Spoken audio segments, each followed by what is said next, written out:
selection is underway in the trial of confessed serial killer Jeffrey Dahmer. The question for the jury is, when they're seated, was he insane? Live from Milwaukee, Channel 5's Paul Hogan. Well, Warner, about a third of the prospective jury pool has been excused by the judge so far in activity today. The latest this afternoon, 2 potential jurors backed out when the defense attorney told them that they would have to hear graphic descriptions of human carnage, cannibalism, and gay sex before and after death. The jury will be asked to decide if Jeffrey Dahmer knew right from wrong when he committed his crimes and could appreciate the difference.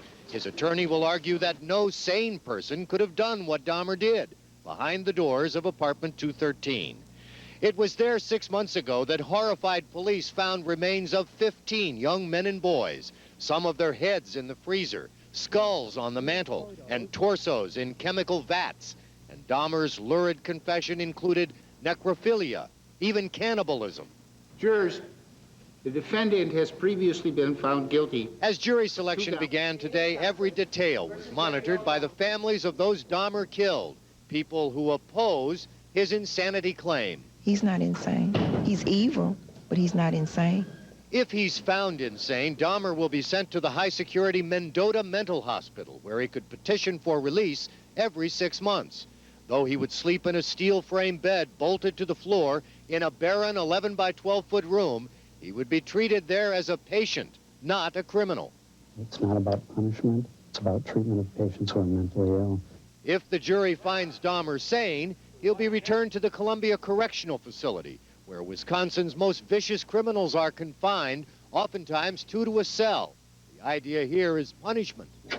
This is the most secure maximum security institution in Wisconsin. The Dahmer trial has attracted a flock of reporters from around the world for what may be a morbidly fascinating legal drama for all but those who lost what is irretrievable. Regardless of what they do to him, still, our loved ones are gone. They can't bring them back, and we're still going to be suffering for quite a while. So far, about 25 prospective jurors have been excused by the judge, most because of the financial hardship being sequestered for the 2 or 3 week duration of this trial would bring on. One lady begged, "Judge, I just can't stomach what this testimony will be." Another said that her pet birds would die if she would have to be away from home that long. Both of those ladies were excused. Paul Hogan reporting live from Milwaukee. Thanks very much, Paul. Now, one of the few people ever to win an insanity plea is John Hinckley, the man who shot President Reagan. Tonight at 5, a look at the insanity defense, one of the toughest strategies in criminal law. Now on to Indianapolis, where another courtroom At 5.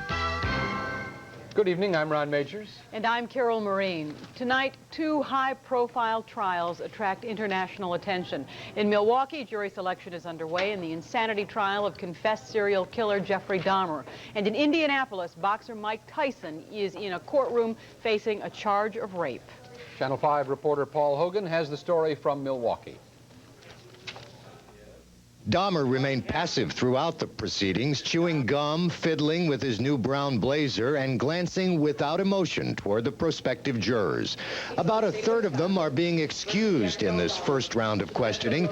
2 backed out after this graphic warning of what was to come from defense attorney Gerald Boyle. Human carnage, killing, mutilation, cannibalism. There's going to be a lot of talking in this courtroom about Mr. Dahmer's homosexuality and perhaps sexual contact with others before and after death. The only issue before this jury will be Dahmer's sanity. If he's found insane for murdering 15 young men and boys, chopping them up and storing body parts all over his Milwaukee apartment, he'll become a patient at the high-security mental hospital at Mendota. Though conditions here are austere, Dahmer and his doctors could declare he was cured and petition for release in the years ahead. The only other alternative, the Columbia Correctional Facility, the high-tech home of Wisconsin's most vicious criminals. If found sane, Dahmer would spend the rest of his life behind bars here as an ordinary prisoner. In court today to observe these proceedings was a group of family members of Dahmer's victims. They say a strange fascination draws them here. All I know is I gotta be here, then just follow it through. Right now, it's an empty void there. Like, I know it happened, but I need something, some proof, something more to say this is it, you know, that it is final, you know.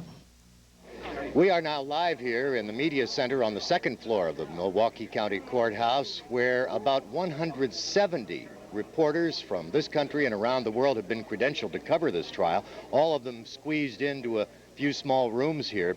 And we are rotating access to the courtroom with passes, with seats assigned. And the judge today estimated, Ron and Carol, that this trial could go 2 weeks at the outside, but he's warning the jurors it may be 3. Paul Hogan reporting live from Milwaukee. Thank you, Paul. The burden of proof in this trial is on the defense. They have to convince jurors that Dahmer was insane when he committed the murders. However, statistics show that may not be easy. Channel 5's Jackie Bang looks at 2 previous high-profile cases. The insanity plea is rarely successful, so says Northwestern law professor Ronald Allen. Again, maybe 1 in 100, maybe 2 in 100 cases. And again, the reason for that is that they're hard to prove, and the consequences tend to be quite serious. Professor Allen says in some ways the Dahmer case parallels another famous trial, the case of the man who shot President Ronald Reagan. John Hinckley was one of the few people to win an insanity plea. He has been in a Washington mental institution since 1982. The Hinckley case came as a real surprise to everybody, the verdict did, mainly because Hinckley did not look out of control and didn't look like he was out of touch with reality. But proving Dahmer was out of control may be easy, according to attorney Randy Franklin, a former criminal defense lawyer who worked on another famous insanity case, that of John Wayne Gacy. Gacy was bizarre, and Gacy was grotesque, and the crimes were unspeakable. But the jury didn't buy the insanity argument. Gacy had killed 33 boys after sexually molesting them. In 1980, he was given the death penalty and sent to prison. But in the case of Jeffrey Dahmer, Franklin believes the jury will decide he is insane because Franklin believes the nature of Dahmer's crimes are even more bizarre than Gacy's. When you put into evidence cannibalism, that's another step. That's another step of bizarreness. Both Franklin and Professor Allen agree there is nothing legally significant to the Jeffrey Dahmer case. The horrifying facts, they say, are what set this case apart. Jackie Bang, Channel 5 News. In this trial, it is not necessary for the jury to reach a unanimous verdict. 10 of the 12 jurors must agree. And another high-profile case underway in Indianapolis. Jury selection began in the rape.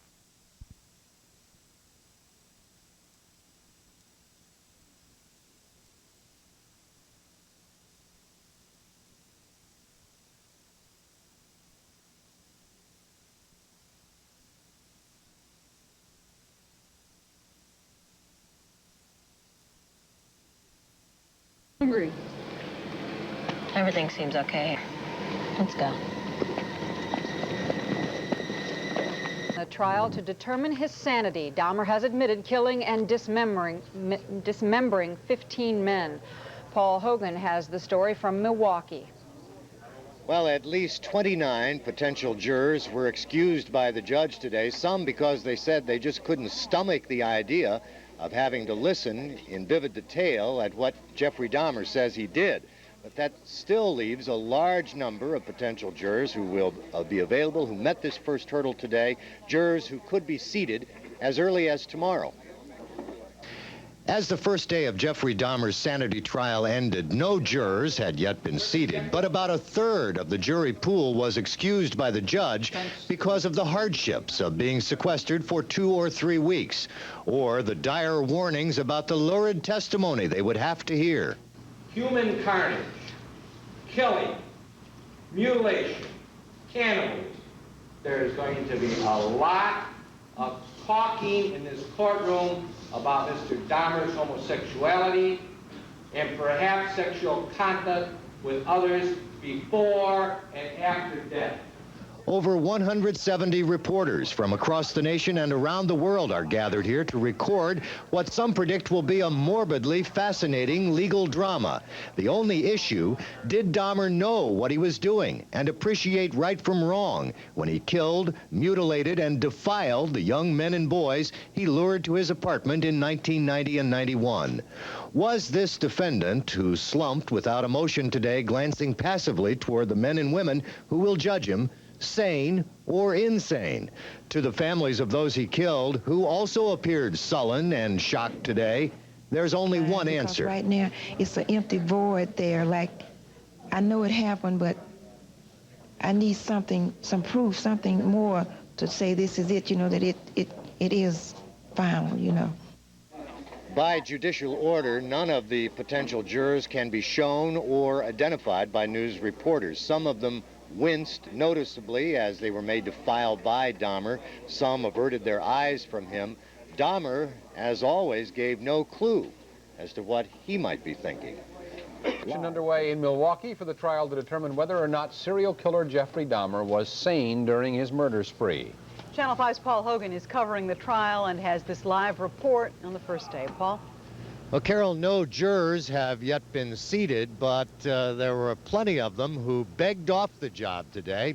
Many of them saying that they just didn't have the stomach for what promises to be a legal horror show. In the defense attorney's words, a nightmare of human carnage. Dahmer again gave no hint of emotion, no clue to what he was thinking as the process of selecting those who will judge him got underway. In the courtroom, behind the plexiglass shield that protects Dahmer, the families of those he killed scoffed at his insanity plea. He's not insane. He's evil, but he's not insane. At least 29 potential jurors were excused by Judge Lawrence Graham, most because they couldn't afford to be away from their jobs or homes 2 or 3 weeks. Some because of the dire warnings from defense attorney Gerald Boyle. Human carnage, killing, mutilation, cannibalism. There's going to be a lot of talking in this courtroom about Mr. Dahmer's homosexuality and perhaps sexual contact with others before and after death. For the first time, Boyle admitted that evidence will be presented showing Dahmer conducted crude operations on some living victims while he was drunk or on drugs. Prosecutor E. Michael McCann told potential jurors unnatural acts undertaken while Dahmer was drunk or on drugs doesn't constitute insanity, only criminality. He wants Dahmer to spend the rest of his life behind bars at the state's high-tech maximum security prison at Columbia. Boyle thinks Dahmer should be studied and treated by doctors at the high-security Mendota Hospital for the criminally insane. The living victims just want to understand what happened. I need something, some proof, something more to say this is it, you know, that it is found, you know. Dahmer, whose face is on the cover of Newsweek magazine, the latest issue, looked back at Mrs. Hughes and some of the other family members today, giving them what they described as a blank stare. Meanwhile, over 170 reporters from across this country and around the world have assembled here to see McCann and Boyle, both of them Chicago-born lawyers, square off with testimony beginning as early as Wednesday. Live from Milwaukee, Paul Hogan, Channel 5 News. Ron and Carol. Paul, thank you. In this insanity trial, under Wisconsin law, Dahmer's lawyers have to convince 10 of the 12 jurors that the serial killer's spree came during a period of insanity.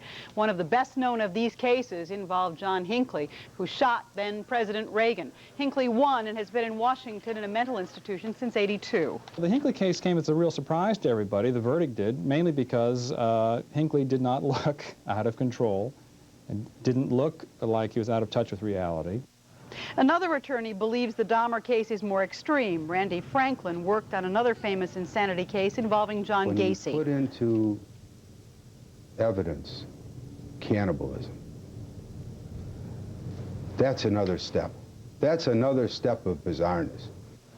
And some lawyers agree the alleged cannibalism and other allegedly horrifying Action in the trial of alleged serial killer Jeffrey Dahmer. Potential jurors have been warned about the lurid nature of the testimony, and many have excused themselves from the proceedings. They're being asked to determine if Dahmer was sane or insane when he committed the mutilation slayings of 15 young men in Milwaukee County. This Milwaukee police officer plans to testify that Dahmer was capable of conning his victims and the police. He was a straightforward, calm, convincing person who voluntarily came forward with information, voluntarily cooperated. We will have a full report on today's proceedings in Milwaukee live on the Channel 5 News at 5. And now on to Indianapolis, where the jury selection process is winding.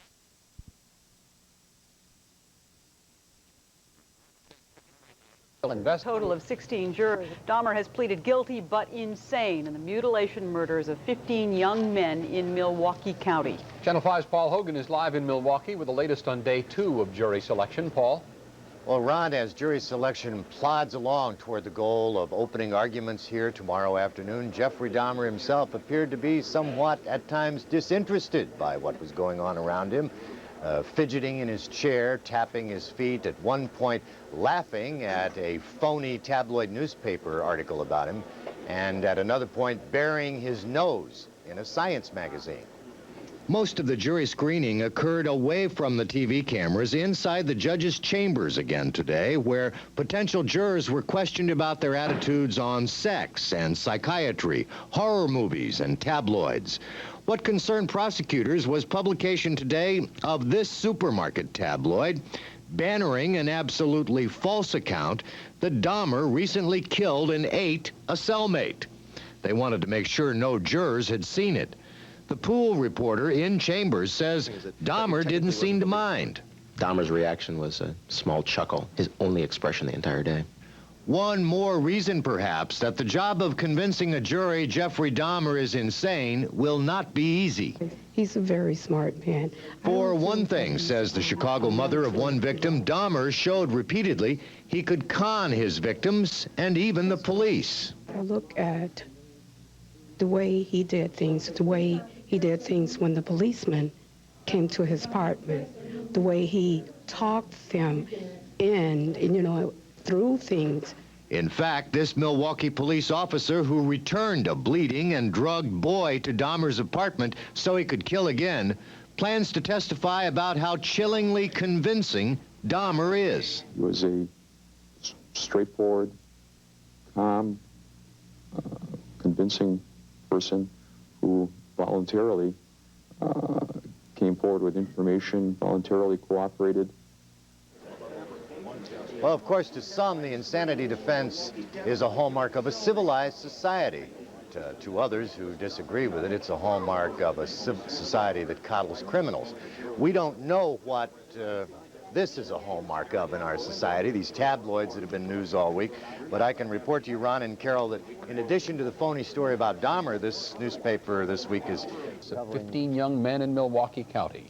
Channel 5's Paul Hogan is live in Milwaukee to bring us the latest. Paul? And here is the latest. They, of course, need 28 qualified jurors in order to go into the final round of questioning in this voir dire situation here in Milwaukee.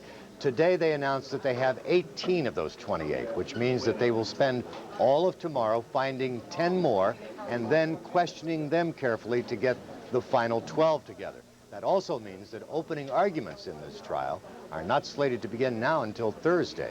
Very much against Jeffrey Dahmer. Only 1 out of 10 serial or mass killers pleads insanity. Only 1 out of 3 succeeds. In seeking jurors, the prosecutor has repeatedly pointed out that Dahmer is presumed sane by the law, and it's up to the defense to prove otherwise, and it won't be easy. He's a very smart man. Families of victims like Catherine Lacey of Chicago point to Dahmer's verbal skills, his ability to con even the police. Look at the way he did things, the way he did things when the policeman came to his apartment, the way he talked them in, you know, through things. Then there's the confession Dahmer made the night horrified police found the bodies and bones inside his apartment. It was detailed, precise, vivid, not the product of a delusional mind. Even while potential jurors were being questioned today away from the TV cameras in the judge's chambers, pool reporters inside say Dahmer ignored the proceedings, burying his nose inside a copy of Science Digest magazine. Only when prosecutors openly worried about jurors seeing this, today's racy tabloid story, which falsely alleges that Dahmer killed and then ate a cellmate, did Dahmer take notice, according to the pool reporter. Dahmer's reaction was a small chuckle, his only expression the entire day. Well, as he left the courtroom tonight, Dahmer's attorney Gerald Boyle said his client was not reading a magazine today, although the pool reporter insists that he was, and defended Dahmer laughing occasionally. Boyle said sometimes things were said that were funny. Of course, the families who had sat here all day were appalled by Dahmer's laughing and disinterest. Paul Hogan reporting live from Milwaukee. Thanks very much, Paul. Sits in a dark jail cell in Milwaukee tonight. One of the most gruesome killers in history waits for a jury to be chosen to decide his sanity. Tonight, exclusive report, we show you his life behind bars. This is where Dahmer is being held, the Milwaukee County Jail. It's a closed world where TV cameras normally cannot go, until now. This is where he eats, sleeps, and waits. His world is limited to the cold steel of prison bars and the rock-hard concrete of cell block 5E. Channel 2's Jay Levine is live in Milwaukee with the exclusive report of Jeffrey Dahmer's life behind bars. Jay? Bill, there are two images of Jeffrey Dahmer, the one we see in court every day, unrestrained and seemingly unaffected by the enormity of the case against him. But the minute he leaves that courtroom, it's a whole different world for Jeffrey Dahmer. We got a glimpse of that world today in the building behind me by talking to his jailers and going behind the bars of Milwaukee County Jail, cell block 5 East. Of the 26 cells positioned side by side down the length of this hallway, only one is of interest, the one with the chair outside, a chair always occupied when Jeffrey L. Dahmer is in his cell. We place a deputy in front of his cell 24 hours a day as a precaution for security and a suicide prevention. Dahmer is allowed visitors. His father's been here several times, his mother once, but he's not allowed contact with any other inmates. They're back in their cells before he's let out, but they do talk. He has been subject to some jurying from other inmates, but we keep that to a minimum. But it hasn't been excessive. Does he jeer back, or does he just... No, he does not, no. We've talked to him and told him to ignore it. The more he ignores it, the less they do it. Virtually every minute Dahmer is not in court is spent on this cell block, which is actually just a few feet from the courtroom. We've been asked not to show his cell, but this one is virtually identical to it. A 5 by 9 foot steel block with a sink, a toilet, and a platform to sleep on. He doesn't do much here. Reading paperbacks and magazines, he sleeps and goes to court. When he's taken out, an officer leads him down 2 flights of stairs, past other jail employees. They go through a maze of corridors to a special holding area next to the back door of the jail complex. Here we learned the most extraordinary of security measures begins. He's handcuffed. There are leg irons that are placed around his ankles. He's then sat down in a wheelchair.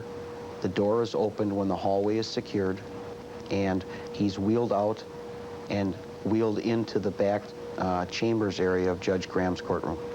This is the Jeffrey Dahmer the public has never seen, completely immobilized for a 25-foot trip. It takes just seconds.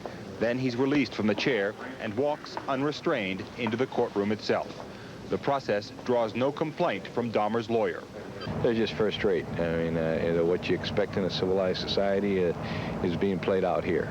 This image of Dahmer angers victims' families who haven't seen the cell, the shackles, or the wheelchair. To me, he shouldn't be wearing no suit. He should be shackled and handcuffed and chained and everything.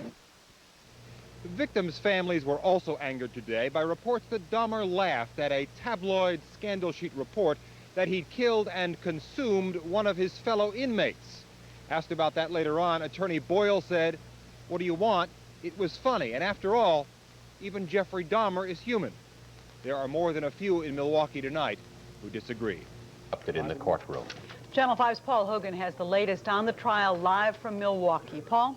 And Carolyn, Ron, it is an uproar over the racial composition of the jury chosen. Of the 14, 12 jurors and 2 alternates chosen, Only one of them is African American, and as some of the families of the victims in this case point out, the victims of Jeffrey Dahmer were overwhelmingly black. They feel as if, some of them feel at least, as if this sets up the possibility that Dahmer's going to skate, going to get off easy, that it's going to be easier now for his defense attorney to find jurors who will believe that Dahmer was insane when he committed these crimes. Despite this new controversy, opening arguments are scheduled to begin here tomorrow morning. As jury selection came to a close, Dahmer was still subdued, at times so disinterested in the proceedings, he read magazines, like someone waiting in a doctor's office, one observer said. Yet his attorney describes Dahmer as nervous, full of anxiety. I mean, this whole case is about him. Wouldn't anybody, no matter who they are, be nervous? Of course, this whole thing is about Dahmer, whether he's sane or insane. And it's this almost celebrity-like focus on the killer that angers the families of his victims the most. And they're not touching him. He's like gold. He's been treated like a king from day one. You know, they more or less, you know, serve him on a silver platter. You know, everything is so good for him. Prosecutor E. Michael McCann has repeatedly emphasized to potential jurors that Dahmer sentence and will probably never see freedom again. Today, the serial killer was given 15 consecutive life terms with virtually no parole. It came in a packed Milwaukee courtroom, and Channel 5's Paul Hogan reports. Take all the blame for what I did. I hurt many people. He was contrite, especially toward the families of those he killed and defiled. I feel so bad for what I did to those poor families, and I understand their rightful hate. And I hope you go to hell. Before Dahmer spoke, the families got their chance to tell the court of the pain that never goes away because of what he did. You took my 17-year-old son away from me. I'll never get a chance to tell him that I loved him. Whatever your name is, Satan, I'm mad. And Rita Isbell, angered because Dahmer wouldn't look at her when she spoke, lost control of herself and lurched toward the defense table. Jeffrey, I hate you! I hate you! This is out of control! Don't me, Jeffrey, I'll kill you! As even the judge fled the courtroom, Dahmer told his attorney he understood why she was acting this way, and he agreed with her. Dahmer asked the judge for no consideration in sentencing. I know society will never be able to forgive me. I know the families of the victims will never be able to forgive me for what I have done. I promise I will pray each day to ask for their forgiveness when the hurt goes away, if ever. I have seen their tears, and if I could give my life right now to bring their loved ones back, I would do it. I am so very sorry. Yes, I can forgive him. I don't hate him. I hate what he done. And while some said they could forgive, others couldn't. He's not remorseful. He is not remorseful. He just knows that his life is over. What else was he supposed to say? As Dahmer was sped off to prison, where he could spend the rest of his days in the segregation unit, his lawyer said it was this man's polite and remorseful demeanor that puzzled him the most. How could America's most horrible serial killer appear to be so ordinary? I would get exasperated and say, how could you have done this? It just, there is nothing about the man that would indicate for a moment this kind of thing. Dahmer won't be eligible for parole until the year 2928, 936 years from now. From Milwaukee, Paul Hogan, Channel 5 News. In Ohio, a prosecutor says they now expect Dahmer will plead guilty to the murder of an 18-year-old hitchhiker back in 1978.